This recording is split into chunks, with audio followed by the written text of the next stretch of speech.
I know you face the dark and deep. It's where you found what you were made of. I see you when you're stretching oh so far, just to reach me, just to reach me.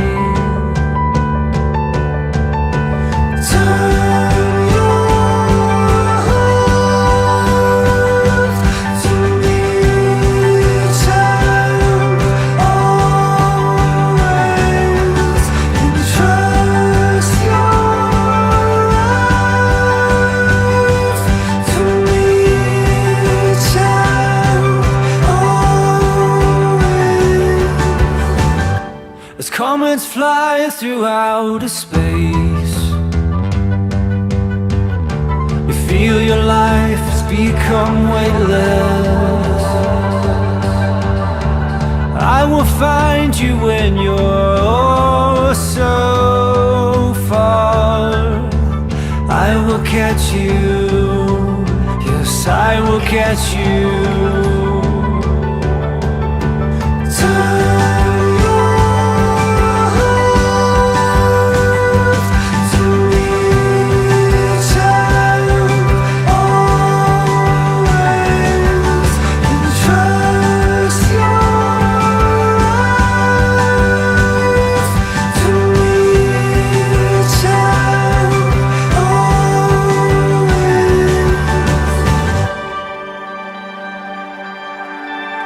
Yearn for the place you've never been. Yearn for the light that casts the shadows all around you. Yearn for the place you've never been. Yearn for the light that's all around. Kaya yung plano ni God na magkaroon ng isang pamilyang happy family. That is, yun ang purpose ng Panginoon.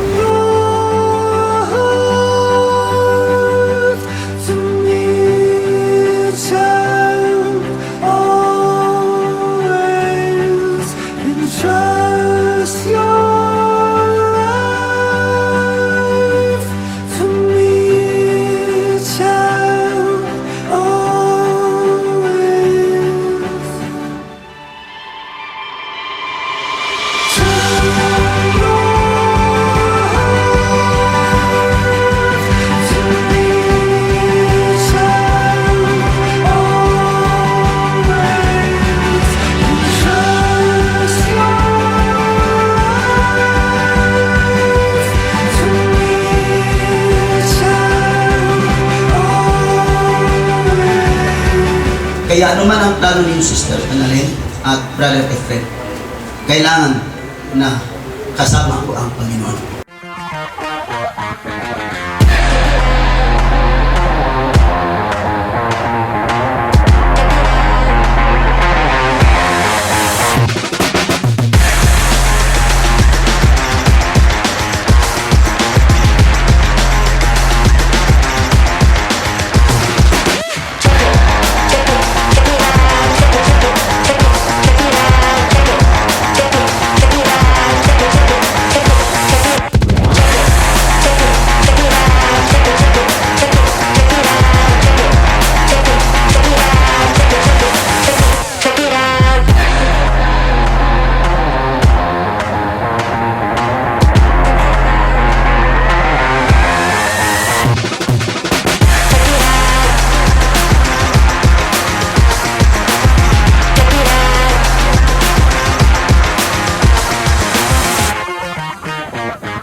Kasal ni Brother Efren Nacion at kay Sister Annalyn Bilongcura. Salamat na nakarating kami dito sa reception na ligtas at sa lahat ng pagkain na inihanda nila sa amin. Pagpalain mo ito, Diyos, na magbigay kalusugan sa aming katawan at naway matagumpay ang gawain nito hanggang sa matapos.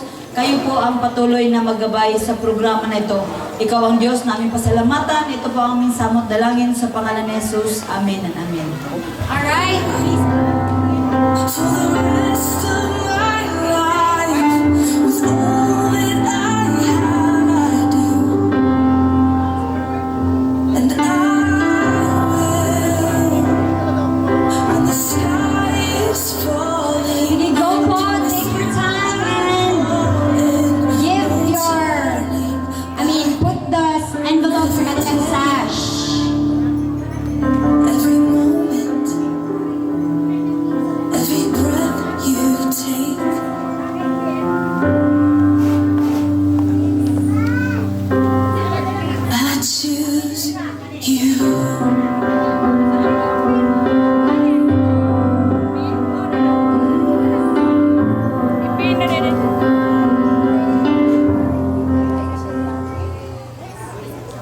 Pakita ko mo. Mitch, kalibangon mo.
I think that would be the last. Thank you everyone for your generosity. That will indeed come a long way for the newlywed couple. So this time, eto na, nandito na tayo sa exciting na part. Lunch na. Ano pa tayo ha? Sige. Ako na lang ang sash para madali sa ilahang kuan. Ang katong mga gipangpin sa gown, palihog na lang po kong ibot. This time, mga na ta. For the principal sponsors, the food is already served, but for the guests and friends, ito po yung arrangement natin. First table, we'll go to the center to take the picture right after sa pag-take sa picture with the couple. Linya din sa buffet, and so on. Okay, yes? Yes, very good. So couple, please lingkod na mo din ha. And then first, kamo din ni, can you go to the center stage? Buffet din ni Gumanani. And then stand by. The cake later, rather. The sharing of the food or the cake symbolizes that the couple's willingness to fulfill each other's needs, creating a bond so simple and yet so strong.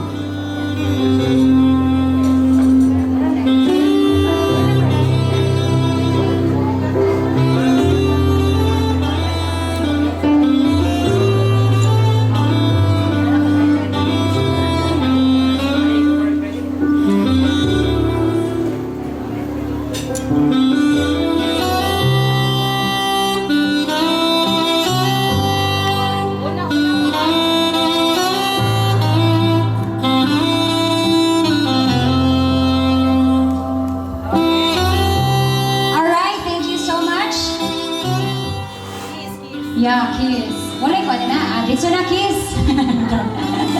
Kiss. O wala sila. Pero ting ting ting ting ting di ba na kiss na. Sige. I request the best man. Magandang hapon po sa new couple.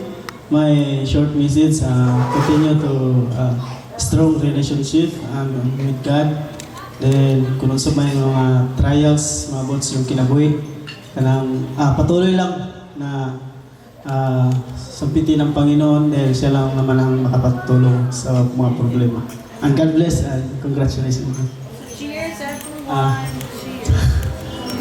Let's cheers everyone. Congratulations. Let's toast for the newly win. Cheers.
a big round of applause for the couple.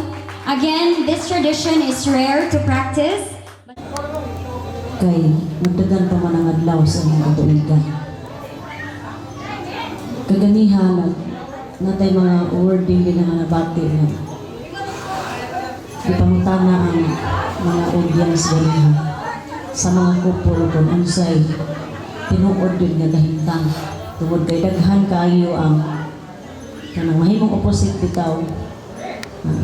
Nindot kaayo ang relationship sa pamag-inyo pero pag naana sa tinuod na sitwasyon, grabe gyud kaayo ka. Kana bitaw. Kuan jud siya kana. Mag-inandosay bitaw nga usa nga mabuo gihapon in spite sa daghang problema. So namay mga minsay kaganihan ni pastor tinabangay gyud, magyayungay, magsinagtanay, kaya na gyud magsugod nga kapoy labi nagnanay anak. Pero ang mga kuan di makarelate pero kanang nana jud anak, walay kwarta, natoy kwarta pero igo ra. Abot jud ang panahon nga lisod. Pero tungod kay ang Kristohanon nga kinabuhi, wa man ta mo undang sa pag-alagad sa Ginoo, moingon jud ko ninyo gyud. May Jesus Christ will be centered in your home. Make your home as himo ang imong balay nga may imong pinuyanan. Kay kun dili gani nato ni masabtan, daghan kaayong mga missing part sa kaminyoon nga kay takasabot. Ayaw pag-undang og sikog advice sa Dios o sa mga leader o sa inyong mga pastor kay ako nagtuo nga na dili ko undang gihapon ang ilang tabang diha ninyo. Kay dili basta-basta kanimo. Bosa success man ang inyong kami karon nga nahimo man ang gidugayon bitaw sa inyong relationship kay wa man jud kabalo man jud ko sa inyong relationship sa dugay bitaw. Kining lahutay sad mo until now. Og dili na sa inyong kaugalingon kundi nasa Dios nga nitabang sa inyo. Unya labaw sa tanan naamoy tagsa-tagsa nga pagsabot sa dili na to masabtang kinaiya kay namantay din ang kinaiya bata pa. Hangtod nga ni dako na. Sa usa ang pagsinabtanay dako kayo og punto ug ang pagyayungay sa mga problema kung mabot man labi na kung nantay mga anak. So katapusan himuag yun sa Kristong sentro sa inyong pamilya para mo lahutay until the coming of our Lord Jesus Christ. Thank you. At ito yung araw na ito na hinintay ninyo. Salamat kay God kasi nakita ko naman yung buhay ninyo na obedient kayo sa Panginoon at dalangin namin na bilang pangalawang magulang na magiging tapat talaga kayo sa Panginoon at bigyan nyo ng time kahit may asawa na kayo, maging tapat pa rin kayo sa gawain kasi yun yung magpapatibay sa inyong pamilya. Kung may problema na darating, hindi man maiwasan talaga, huwag talaga kayong magsalita ng mga words ba na maghiwalay na tayo, whatever ganyan. Talagang huwag kayong maghamon sa isa't isa kasi pangit marinig kasi yan sa kaaway kung merong ganon. So, kung meron mang mga problema, pag-usapan talaga tapos talaga siya, may isa talaga na hindi siya lalaban. Kung nasa kainitan ba, may isa na magpakumbaba kapag magagalit. At naniniwala naman ako na hindi kayo pababayaan ng Diyos dahil pareho kayo ng pananampalataya. So, masaya kami na natapos at dumating ang araw na to at aming dalangin na talaga forever kayo magsasama, maging good example kayo sa iba pang mga bagong papasok sa pag-aasawa. At yung nagiging modelo naman kayo sa nung youth pa kasi kayo si Efren, nagpaalam talaga siya sa akin na mangligaw siya. So sabi ko nga, lagi ko siyang pinapatotoo na siya lang yung youth na nagpaalam. Yung iba, nalaman ko sila na, parang ganon. So, salamat friends sa pagka-obedient mo sa iyong pastor. So, God bless at saka nawa, kung hanggang kayo ay nagsasama, ay hindi kayo sobrang mahirapan talaga pinansyal. Nawa, aasinso kayo at masaya sa inyong pamilya. God bless. Friend and sister, Annalyn, di ko masabi dahil ang maximum ang tinatawag na adjustment period ay 10 years. Makaya ninyo ang pag-adjust sapagkat kung narinig ninyo sa media ang iba't ibang problema at sa mga kaibigan, ang ibig sabihin po yan, normal na po yan. Pag sinabing normal kasi, nandyan na yun. Ang nangyari at ang mangyayari ngayon, puntahan na po ninyo ang normality of life. Subalit, ang tawag sa normality, pwedeng magkaroon ng abnormality. Kaya, para maiwasan ang abnormal, ito na ang payo ko sa inyo ha. Una, mag-meeting kayo mamaya bago kayo matutulog. Ang inyong pag-meetingan, anong gagawin nyo kapag umaapoy na, umuusok? Sino ba ang magbuhos ng tubig? Halimbawa, si Efren ang unang magalit. Pag-start pa lamang ng galit, ibig sabihin yung start ng umaapoy, ikaw si Annalyn, magkuha ng tubig. Ibuhusan mo si Efren. Ang ibig sabihin po ba, ano bang mga intonation sa wordings at ang intonation sa sound? Yung sound. Kung magalit, ano bang gagawin? Nakuha. Tapos, ganun din po Sister Annalyn kapag nagagalit si Brother Efren, ano bang gagawin mo Sister Annalyn sa kanya? Iutusan mo siya na buhusan mo ako ng tubig. Kasi pag baka sabihin mo, bakit di ka magalit? Parang ganun ba? Kasi mayroong ganun ba pamilya na gusto sa mister na ang misis magalit din. Mayroon ding mga misis na gusto magalit. Ganun. Kaya huwag mong gayahin. Ang gagawin mo lang, utusan mo siya na pag ako'y magalit, ikaw naman magsalita, malumanay. Ganun lang po kapatid. Kasi kahit Kristiyano, hindi makagarantiya. Kahit si God pa ang center. Minsan kasi malimutan na si Kristo ang center. Minsan si Kristo nasa tabi na lang. Naghihintay. Kayo nagiging sentro. Kaya ang aking advice, pangalawa, na gawin ninyong magkaroon ng para bang matuto sa isa't isa. Para ma-develop ang goal. Ano bang goal sa buhay ninyo? Sa isang taon, kailan ba kayo mag-away? Mag-ano kayo, magpirmahan na kayo para at least malaman nyo malapit na ang halimbawa sa isip niyo sa isang taon 3 beses na mag-away. So quarterly, January, February, March. Pag March, sabihin mo malapit na tayo mag-away. Ganda na tayo. So at least kung anyong goal ay buong taon walang away, at least mag-contribute kayo ng idea para maiwasan yung away. Kasi ang tubig, nandiyan ang tubig. Ang apoy ay wala pa. Kaya hindi magamit ang tubig kapag wala pang sunog. Minsan ang sunog na nawala na yung mga bagay-bagay kasi ang tubig matagal dumating. Katulad sa hidden, doon sa Paradise, sa Mandawi. Naubos almost lahat. Naubos ang mga bahay kasi nga matagal dumating ang bumbero. May dumating ang bumbero, walang laman naman. Grabe naman bumbero, walang laman. Hindi ko alam kung bakit walang laman ang bumbero. So at least, gagawa na kayo ng paraan. Ngayon, mag-meeting kayo para pag-usapan ang dapat yung gagawin, para mapaghandaan po. Yun lang po. Ito, pakpakan. Isa to? Hello, maayong hapon ka natong tanan.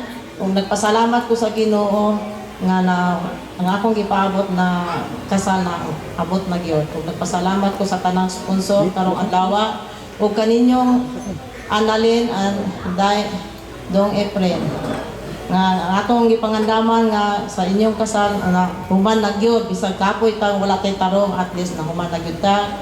Ang ako lang ikuan ninyo nga o kinsa ito taas ang naiaway ka mo mag sinabtanay yun mo kanunay kay naarang ang Ginoo nagpaluyo ka ninyo. Maurat akong misis, daghang salamat at nagmamahal Mama Nancy. Message yun manimate honor nga manimate experience ay pero no choice.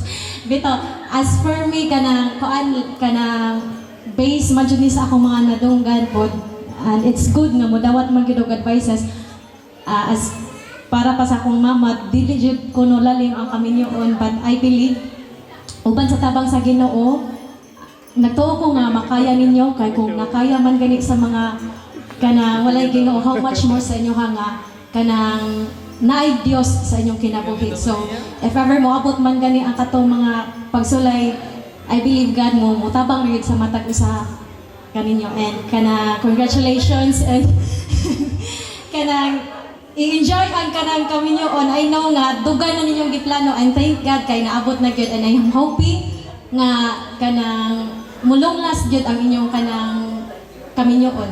That's all. Sama nila. Good luck lang sa inyo. Dalawa. Nga day na abot na jud, and you are finally kanang kasal na jud mo, og couple na jud mo nga magkuy na mo hantod sa kutob sa kanang pinitik sa inyong kasing-kasing. My wish is that may God always be with you. Si God pirming mag-center sa inyong love, sa inyong pag-uban, o I know nga di mo pasagdan ni God. Kay siya baya mo yung nag-meet ninyo, di ba? Siya yung first nga nag-plan kung kanus amo mag-meet o kanus amo karon maabot ang adlaw nga mahimo jud mong usa. So I know nga dire karon malipayon uban sa inyong pag-celebrate. And once again, congratulations. Kaya ito bakbakan, gamay-gamay na siya na bilhin, no? Mauro yung mga kuan. Stay. Lay your hand on my chest. Let me hold you through the night. Yeah, the world can bring us down, but I still believe somehow it's all gonna be alright. Come on, play the highs and lows. When this life will be hard, but you and me won't. When the water's right and we face the fire, we'll rest in our foundation. Hand in hand on our knees, nothing between us. You and Jesus.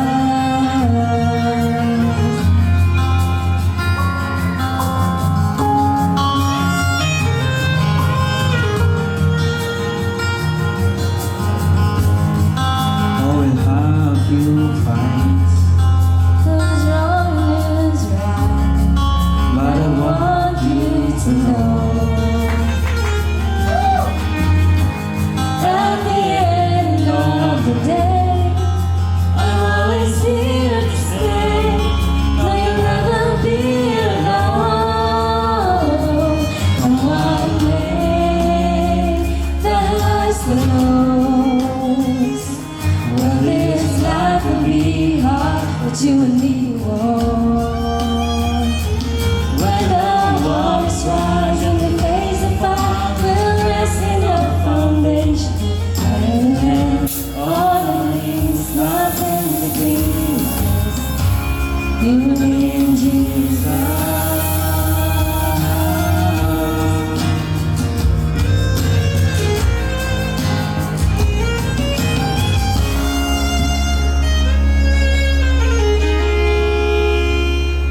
Come walk me.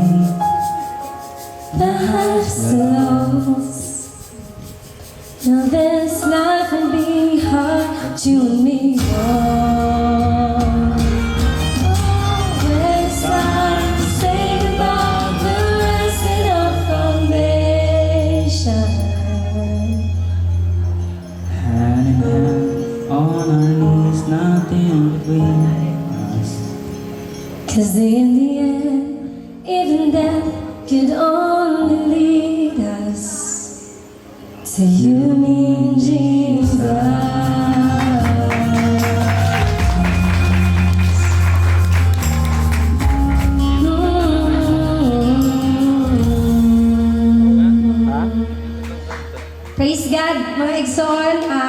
beloved. So, thank you kayo kay naamo until the very end.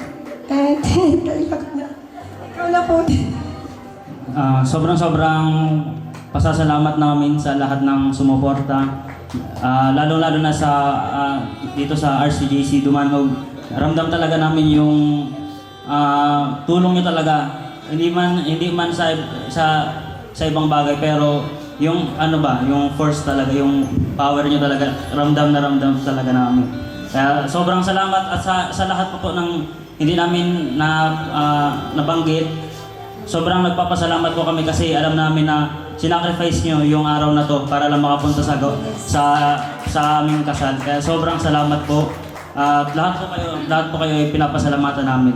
From the families din kay Brother Efren, no, to my hubby. Thank you din kay Papa, no, sa mga bumiyahe, Pastor Liza, bumiyahe pa ng malayo from Manila. Tapos na pa Mindanao, sharing my friend. And sa Darisad nga, nag-leave. We really appreciate kay Friday. Supposed to be na mga work, pero naamo tungkol sa inyong presensya, it's more than enough for a gift for us, the couple. And to my Oni, thank you so much, Te. And to my best friend, Grace. To Pastor Emma, Pastor Maning, sa akong pamilya. And especially kay Ma'am May, Timay, I know na nakadungog ka, pero actually this venue is not supposed to be the venue that we are going to have, but as a gift, beloved friends, iyang gi-offer kaning mas dakong nga venue, which is katurang gamay ang amua, pero for a gift for us daw, for her love and support, i-offer siya without any additional fee. And that is more than a blessing coming from the Lord. We did not expect blessing nga. Kalitra siya, igsoon ba niya? Kanang pasalamat good ni Lord kay we are not expecting as extravagant as this na parang bongga kaayo no kay kanang wala dyan mega-expect ba kay nara dyan niabot nga mga provisions ni Lord. And sa mga nihatag of gifts of cash or gifts na items, sigad na ang magbalos kaninyo mga igsoon in 100 folds because of your generosity and sa inyong love, sa pagpakita palagdan sa inyong presensya. Mapasalamatan na kaayo mi. And I cannot mention one by one, but with all of our hearts, we're very much thankful that you are here with us today with this memorable day of our lives. And may the Lord bless us abundantly. And dili na mo kalimtan na mga messages sa mga elders, sa mga experts sa marriage life. And I hope we all have a good night a good afternoon to our coordinators, especially hands-on kayo, no. Grabe jud kanindot ang Baramed's catering services igsoon, mga kaigsoonan kay beyond our expectation, and grabe hands-on si Ma'am May, uban kang Sir Alan, yung partner, no, kay Kuya Alan. Nya, pasalamat kay kanang wala may totally good na hassle sa preparation sa among wedding kay naagid sila kung time nga mo chat ka dali kay mo reply and tatak Barameds gyud, no, YTT bongga jud siya and worth it kaayo ang tanang kahago ang napagaw mangganing ko nung mailhan man way mga tarongtog, but it's all worth it with all of the grace of the Lord. And may we all have a good afternoon and God bless us all. Thank you so much. Og atong pakpakan ang atong tagsa-tagsa kagalingon. Oy kay you have been here from the afternoon until now. Nagpabilin mo sa iyong lang kalingkuranan. So pakpaki, tagsa-tagsa yung kagalingon kay it's more than a gift to us. Thank you so much. Thank you po, thank you. Thank you, and we are also thankful for your invitation to everyone. And na mga Diyos, ikaw ang you are the one who orchestrated everything from the very beginning until this time. We thank you, Lord, for the protection that each one arrived safe and sound in this area, in this venue, not only here but also in the church a while ago, Ginoong Diyos. We thank you for the provision. We thank you for your messages. We thank you for the favors And everything that we are doing here, all glorify. We pray that it glorifies you alone. We thank you, Lord, for showing how great your mercy and your love is to everyone. We pray in the name of Jesus that you're going to continually bless not just the couple, but to everyone who's here this afternoon. And sa mga muuli, sa tagsa-tagsa ka mga panimalay, gipasalamatan po ka namong daan, Ginoong Diyos, that we will be able to arrive safely sa among mga balay, whether in Cebu, in Manila, or in Mindanao. We thank you and give you all the glory and honor to you alone, Jesus Christ, our Lord and Savior. Everybody will say amen. Amen.